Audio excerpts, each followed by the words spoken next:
Hello, I'm Cam Ingram from Road Scholars, and I'm privileged to have my dear friend Steven Serio, that owns the Bond Group, former Aston Martin of New England. That's me.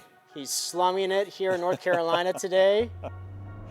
We just arrived back from a 60-mile drive. We switched cars. It's been a GT extravaganza. Start us off.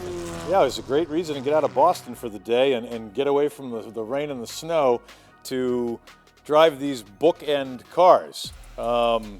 Similar, yet completely different, barely siblings. I mean, they are really both wonderful things, a lot of attributes to both of them. I've never driven a Carrera GT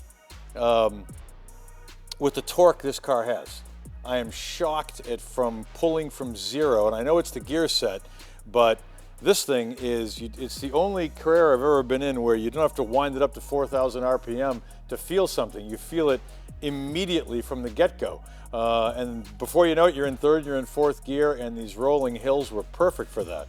So that's the shock of the day for me. I mean, it was coming out of this and then driving that, this is almost, for as sporty as this is almost luxury compared to this. It was really a learning curve today. Well, that's fascinating too, because this is the beginning of the GT story. 57 is the first year of the GT model for Porsche. And this has so many lightweight attributes. It has the plexiglass windows, it has no heater, has no sound deadening, has no undercoating, obviously no rear seats. A lightweight car, but not the full GT package of what this represents, right, with the alloy panels. And so, 50 pounds lighter, this car, because of all those GT options, but a Super 90 engine, as we know, they only made 14 of these. And of course, they made 17 GT coupes the first year, and this is the first one delivered to North America. Yeah, that was also the other, oh wow, fascinating fact of this particular car, going, wait a minute, whoever had the wherewithal and the foresight to order something like this and be the first one, I mean, what a great bit of history. I mean, this car I've known for a dozen years, and it's just come back from England after having sent it there to the last owner a handful of years ago, and the only one in this color. And we were laughing about this earlier. This was the car on the cover of what was then the Carrera Bible, which was Weldon Scroggum and Cole Scroggum's book, which everybody had to have before the internet came up with all the free information and all the detailing you could find. And that book is about, as thick as about 7 napkins, and that was the Bible for a long time. This is the cover car. I think it's got an older restoration which has held up and given it a fantastic personality now. But again, two completely different things.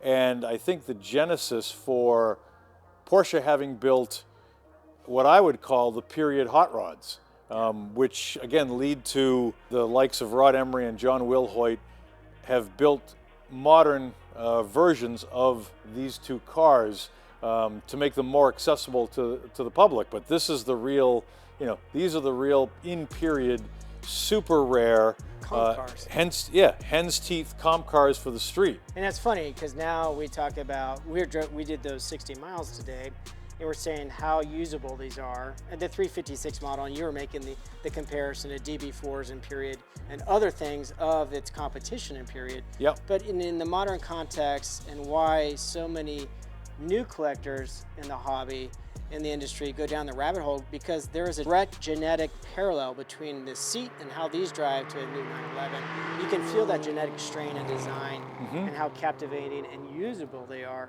And I really like what you just said. John Wilhoit and Rod Emery built pieces of artwork that are so amazing. But again, these are the period spec competition cars from Porsche. Well, if those guys, God bless them, have broadened the audience with their examples of how they've built, I don't know how many cars Rod has built or how many engines John has built now for people, but it goes without saying, a lot.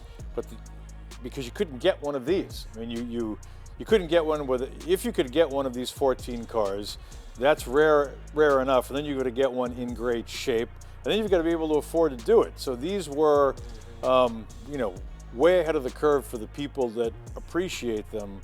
but as they were from the factory. Yeah. We laughed about this today when I referred to this as sort of the, 911R of the period. Yeah. You strip everything out of it and have it go as fast as possible.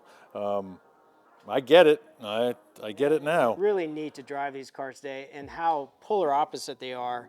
It's crazy. You know, and what was your biggest takeaway? So we'll wrap up. What's the takeaway today? Takeaway is I was shocked how much that pulls from zero and how comfortable and easy this is to drive, and hitting it from, sort of 70 to 80 miles an hour, and the amount of grunt coming out of the Super 90 motor.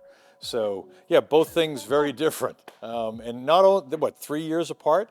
They're not a decade apart. They're 3 years apart, but completely and utterly different between the A and the B. Well, you don't often drive the 57 GT and a Super 9 No. GT back to back.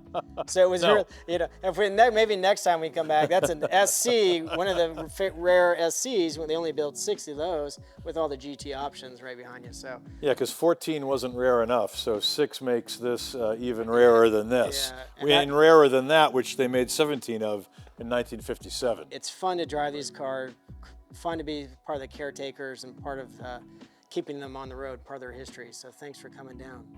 Absolutely. Thanks, man. Thanks. Thanks for the invite.